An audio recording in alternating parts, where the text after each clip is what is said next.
Congress party ప్రభుత్వంలోకి వచ్చినాక మా రేవంత్ రెడ్డి ముఖ్యమంత్రి గారు ఇచ్చిన హామీలన్నిటి కూడా అమలు చేసుకుంటూ పోతున్నారు.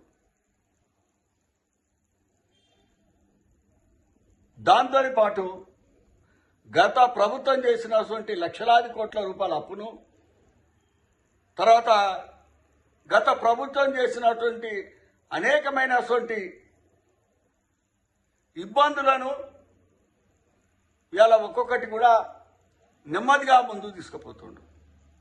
వాళ్ళ అప్పులు కట్టుకుంటూ కేంద్ర ప్రభుత్వం నుంచి రావాల్సిన డబ్బులు అన్నింటి కూడా ఎప్పటికప్పుడు కేంద్ర ప్రభుత్వాల మంత్రులతో, కేబినెట్తో మంత్రులతో మాట్లాడుతూ అటు మహేష్ కుమార్ గౌడ్ కానీ, ఇటు మా రాష్ట్రంలో ఉన్నటువంటి ఎంపీలు కూడా కానీ, ప్రతి ఒక్కరు కూడా కానీ కేంద్ర మంత్రులందరినీ కలిసి రాష్ట్రానికి రావాల్సినటువంటి నిధులను కూడా ఎప్పటికప్పుడు అడగడం జరుగుతుంది మా ముఖ్యమంత్రి గారు.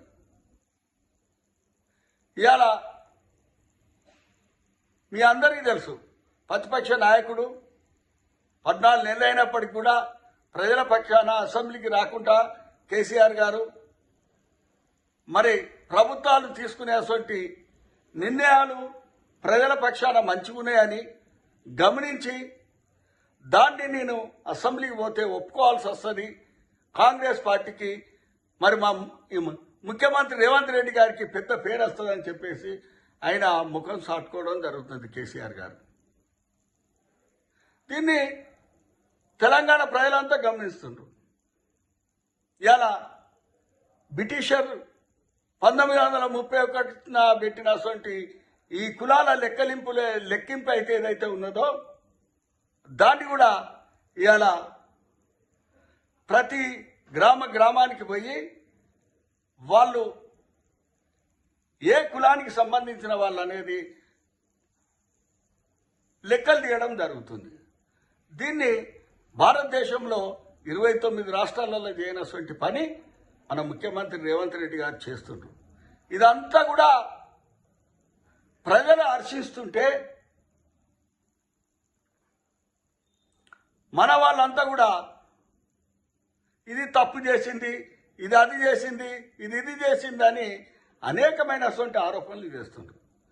ఇది కాంగ్రెస్ పార్టీ లెక్కలు చేసేది కాదు, ఇది రేవంత్ రెడ్డి గారు ముఖ్యమంత్రి లెక్కలు చేసేది కాదు, ఇది కేబినెట్ మినిస్టర్లు ఉన్న ఎంపీ ఎమ్మెల్యేలు లెక్కలు చేసేది కాదు. ఇది ఎవరికి వారు దీన్ని వాళ్ళ డీటెయిల్స్ ఇవ్వని చెప్పి మేము అడగడం జరిగింది. దానికి ప్రతిపక్షాలు ఇవాళ ఏం మాట్లాడుతున్నాయి, ప్రతి ఒక్క విషయానికి తప్పు పడుతున్నాయి. ఇది కరెక్ట్ కాదు. ఏదైనా తప్పుంటే అందరికీ అన్ని గ్రామాల కార్యకర్తలు ఉన్నారు, పోనీ ఎక్కడ డౌట్ ఉన్నదో అక్కడ పోయి గవర్నమెంట్ దగ్గర షీట్ తీసుకొని తప్పున్న కాడిని ప్రభుత్వానికి, కలెక్టర్ గారికి, ఎంఆర్ఓ గారికి, ఆర్డీఓ గారికి, దానికి సంబంధించినటువంటి మంత్రి గారికి మీరు అక్కడ మెమోరాండం ఇవ్వండి, ఇది రాకపోతే రాలేదని దాన్ని సరిదిద్దుతారు. అంతేగాని ఒక పెద్ద హోమం అసంటి కార్యక్రమాన్ని తీసుకున్న దాన్ని ప్రతి ఒక్కరు వామపక్షాలు తప్పులు మాట్లాడొద్దని కాంగ్రెస్ సీనియర్ నాయకులుగా గంటా సత్యనారాయణ రెడ్డిగా విజ్ఞప్తి చేస్తున్నా. ఇవాళ డెవలప్మెంట్కి వస్తే ఓ పక్క మూసీ నది కానీ, ఓ పక్క త్రిపుల్ కానీ, ఇంకో పక్క మెట్రో విస్తరణ కానీ, ఇంకో పక్క 4వ సిటీని హైదరాబాద్లో డెవలప్ చేయడం కానీ, హైదరాబాద్లో ఉన్నటువంటి డ్రైనేజ్ సమస్య కానీ, హైదరాబాద్లో ఉన్నటువంటి డెవలప్మెంట్ విషయం కానీ, గ్రామాలలో ఉన్నటువంటి విద్యార్థుల కోసం స్కూల్స్ డెవలప్మెంట్ కానీ, తర్వాత హెల్త్ డెవలప్మెంట్ కానీ, హాస్పిటళ్ల విషయాలు కానీ, ఇటు రైతుల సమస్యలు కానీ, అటు మహిళల పక్కన 1 కోటి మందికి 1 కోటి రూపాయలు ఒక మహిళ సంపాదించుకునే విధానాన్ని కానీ, అనేకమైనటువంటి సోనియా గాంధీ ఉప్పుగూడలు ఇచ్చినటువంటి 6 గ్యారంటీలను కానీ ఒక్కొక్కటి ముందుకు తీసుకుపోతుంటే దీన్ని మీరందరూ కూడా సహకరించాలి.